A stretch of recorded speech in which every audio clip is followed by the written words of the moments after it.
चीजें तो तुम्हारी हैं। मैं भिक्षुक हूं, मैं मांगने वाला हूं, आप दाता देने वाले हो। बस आज ये बताने के लिए आया हूं, बस इस संबंध को भगवान याद रखे रहना। आप बहुत बड़े दयालु हैं, आप बहुत बड़े कृपालु हैं, सुधमारू पड़े।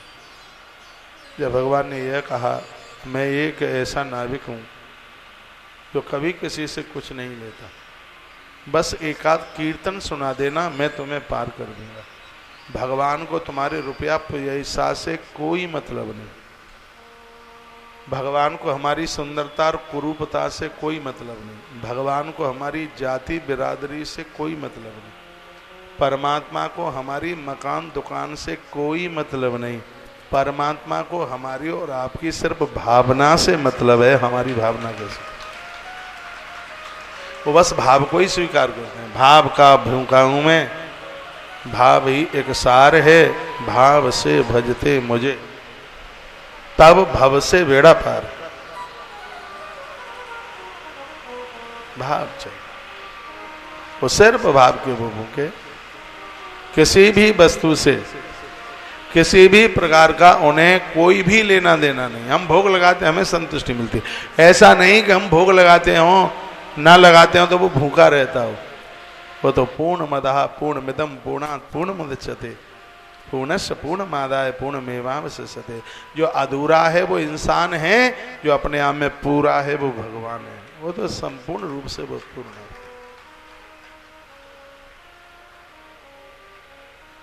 बड़ी प्यारी कथा, भगवान ने कहा बस गीत सुना दो। परमात्मा आपकी स्तुतियों से प्रसन्न होता है।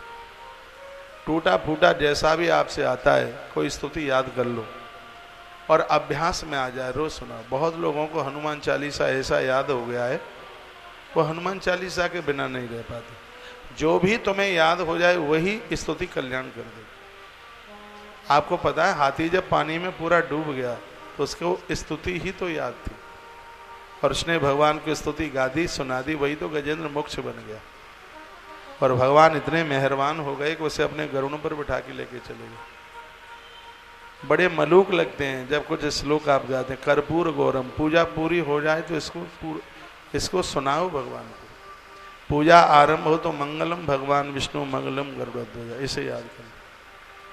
नवग्रह का एक श्लोक याद कर लो, सगरे ग्रह शांत हो जाएंगे। ब्रह्मा मुरारी स्त्रिपुरांतकारी भानु शशि भूमि सुतो बुधश्च गुरुश शुक्र शनिराह केतव सर्वे ग्रह शांति करा भवन्तु। यह याद कर लो। और याद हो जाए तो गणेश जी का एक ध्यान याद कर लो। गजाननम भूत गणाद सेवितम कपित्थ जम्बू फलचार भक्षणम उमा सुतम शोक विनाश कारकम नमामि विघ्नेश्वर पाद पंकज। घर में किसी भी प्रकार का झगड़ा ना हो, लड़ाई कभी हो ही नहीं, कले ना हो, तो भागवत जी का एक श्लोक याद कर लो, रोज बोलो। कृष्णाय वासुदेवाय हरये परमात्मने प्रतक क्लेश नाशाय गोविंदाय नमो नमः। रोज बोलो, जब टाइम मिले तब बोलिए, जब समय मिले तब बोलिए। कोई न कोई स्तुति हमारे पास में है, वही हमारा कल्याण करती।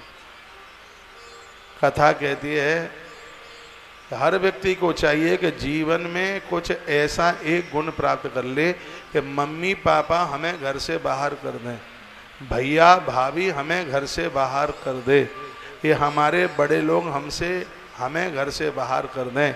तो कोई ऐसा गुण हमारे पास होना चाहिए जिस गुण के द्वारा हम बिना भीख मांगे अपना पेट भर सकें, अपने परिवार को जिमा सकें। ये हमारे ग्रंथों में लिखा। मांगना ना पड़े, ना मामा से मांगना पड़े, ना फूफा से मांगना पड़े, ना जीजा से मांगना पड़े, किसी से नहीं मांगना पड़े। एक ऐसा गुण 25 साल से पहले तैयार कीजिए अपने पास। वैसे तो कोई ना निकाले बाहर, लेकिन फिर भी ऐसा हो जाता है। यह हमें घर के लोग घर से बाहर कर दें, तो कोई ऐसा गुण हो जिसके ऊपर हम किसी के मुंह चित्ता न बने रहे। लोग हाथ फैलाए रहें, उन्हें लगे कि ये आदमी हमारी इंडस्ट्रीज में आ जाए, हमारी कंपनी में आ जाए, हमारे संस्थान में आ जाए। लोग आंखें बिछाएं बैठे रहें, इसको कहते हैं मनुष्यता का दिव्य गुण, जिसकी वजह से वह इस धरती पर एक विशेष रूप से लोगों के लिए वो सम्मानित होता है। लोग कहते हैं कि प्रतिभाशाली लोग ईर्ष्यालु होते हैं। मेरे मन का अनुभव देखिए, प्रतिभाशाली लोग कभी ईर्ष्यालु नहीं होते। वो किसी से ईर्ष्या क्यों करेंगे? उनके पास ही खुद में गुण ऐसा है, वो हर प्रकार से संपन्न हैं, वो किसी से ईर्ष्या क्यों करेंगे?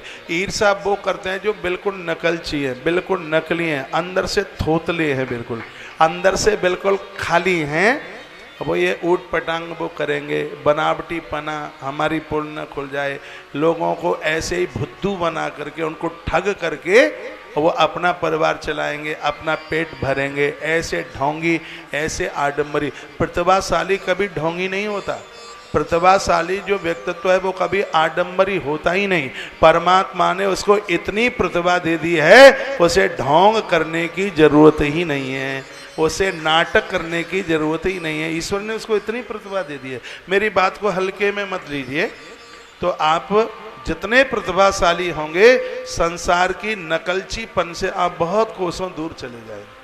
जो भी आप करें उसमें असलियत होनी चाहिए, मेड इन चाइना नहीं। हाँ, वह तो इतना परिपक्व होना चाहिए जिसमें मिलावट नाम की चीज ना हो। और ये प्रतिभा के धनी आप हैं।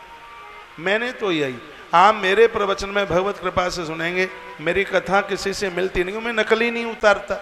मैं ग्रंथ पढ़ता हूँ, मैं पुराण पढ़ता हूँ, और नकल करके एग्जाम देना तो मुझे लगता है कि वो अधिकारी भी बन जाए तो भी थोतापन है। लोग उसको ठीक से कहाँ देखते हैं अच्छी दृष्टि से। आप प्रतिभाशाली बनिए, और जब आप प्रतिभाशाली बन गए होते हैं तब आपको कहीं किसी से किसी भी प्रकार का लालच नहीं होता, आपके पास कोई दिखावा नहीं होता, आपके पास कोई घमंड नहीं होता, और सच मानिए आपके पास कोई ढोंगपना नहीं होता। ये ढोंग तो वो करते हैं जिनके पास कुछ है ही नहीं, खाली हैं बिल्कुल, और कहते हैं कि प्रतिभाशाली ढोंगी हैं। नहीं नहीं, उन्हें ढोंग की जरूरत ही कहाँ है? उनके पास में तो इतना प्रतिभत्व है, वो ढोंग कहाँ करेंगे? उनको जरूरत ही नहीं है। उनके पास इतनी असलियत आ गई है। आप बेटा हो बेटी हो, असली बन करके जीना है। और मैं आपको कहना चाहूँगा, और बहुत हृदय से ये मैं कह रहा हूँ, इस दुनिया में आपका कंटेंट बिकता है, आपकी योग्यता की वैल्यू है। लोग आपकी योग्यता को खरीदना चाहते हैं। और आज भी इस देश में काम धाम करने वालों की कमी नहीं, लोग ढूंढ रहे हैं काम करने वाले मिले। आपकी योग्यता आपको एक विशेष बनाती है। मैं ग्रंथ में आगे के लिए बढ़ रहा हूँ। एक बार जयकारा लगाइए, बोलो बांके बिहारी लाल जय हो। तो कथा कृष्ण और सुदामा के संवाद की चल रही। भगवान बड़े उदार हैं, और परमात्मा ने कहा हमें उतराई नहीं चाहिए। इतने उदार बनिए कि आप समाज की सेवा कर सकें, और उसके बदले में आप किसी से कुछ ना चाहें। कुछ ऐसा आपके पास हो, 4 घंटे का, 8 घंटे का, 6 घंटे का, प्रत्येक दिन का एक टैलेंट आपके पास हो। मेरी 4 घंटे की कथा हजारों लोगों को भोजन दे रही है। मेरी 4 घंटे की कथा लाखों गौ माता की व्यवस्था में लगी है। ये मेरी 4 घंटे की कथा, ये मेरा टैलेंट है, ये मेरी ऊर्जा है, ये मेरी संपदा है। ये 4 घंटे की कथा में तुम भगवत कृपा से चाहे सो कर देंगे, चाहे जितना बड़ा संकल्प पूरा कर देंगे। जैसे मेरे पास में 4 घंटे की कथा है, ऐसे ही आपके पास में अपना निजी कुछ न कुछ होना चाहिए।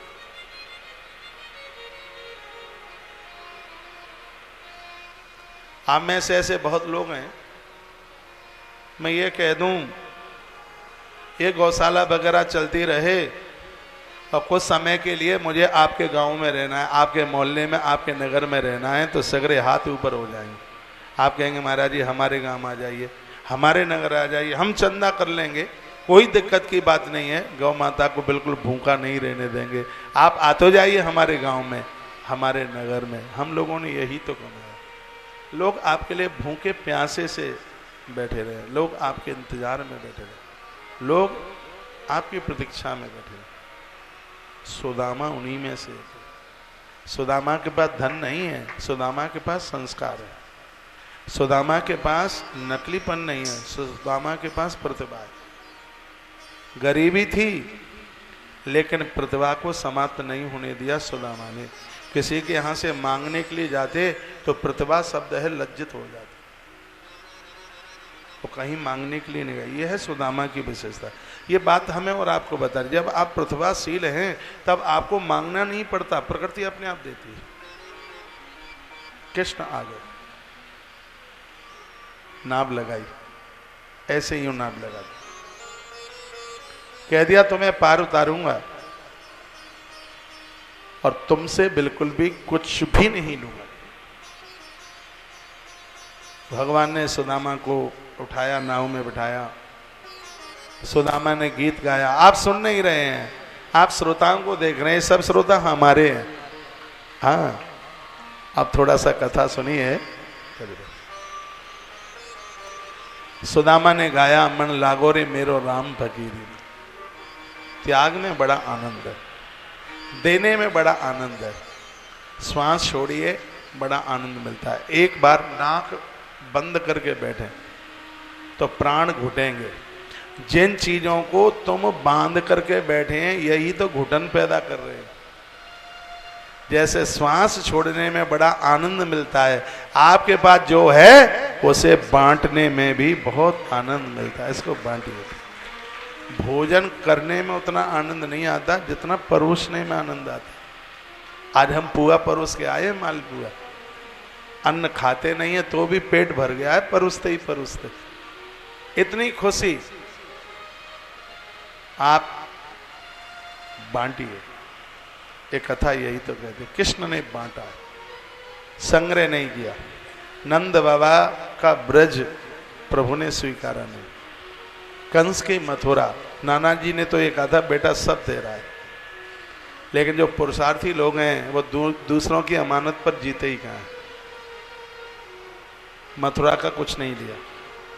खारे समुद्र के ऊपर द्वारका बनाई, खारा, जहां पीने को पानी तक नहीं, अन्न वहां उगता नहीं है, लेकिन कोई कृष्ण जैसा कर्म श्रेष्ठ प्रकट होता है तो खारे पानी के ऊपर द्वारका पुरी बना करके तैयार कर दे। वो लोग मुझे तो अच्छे नहीं लगते जो बाप दादाओं की दौलत पर जी रहे। इतने हुनरदार बनिए कि मम्मी पापा के 1 टका की जरूरत ना पड़े, और मिल जाए तो मैं समुद्र में फेंकने के लिए नहीं बोल रहा हूं, वो तो विरासत में अपने बच्चों को देके जाना, लेकिन 20 नाखूनों से तैयार करना। कृष्ण ने द्वारका बनाई। कृष्ण बहुत ज्यादा कर्मशील है। कृष्ण की महिमा देखिए, कृष्ण बाहर से नृत्य करते हुए दिखाई देते हैं। सुन नहीं रहे आप? कृष्ण अंदर से बहुत योगी है। बाहर से नृत्य दिखाई देता है लेकिन अंदर से कृष्ण बहुत बड़े योगी है। जो अंदर से योगी, जो अंदर से संयमित हैं, वो बाहर तुम्हें मुस्कुराते हुए दिखाई देंगे। जो अंदर से टूटे हुए हैं वो बाहर से कुमलाते हुए दिखाई देंगे।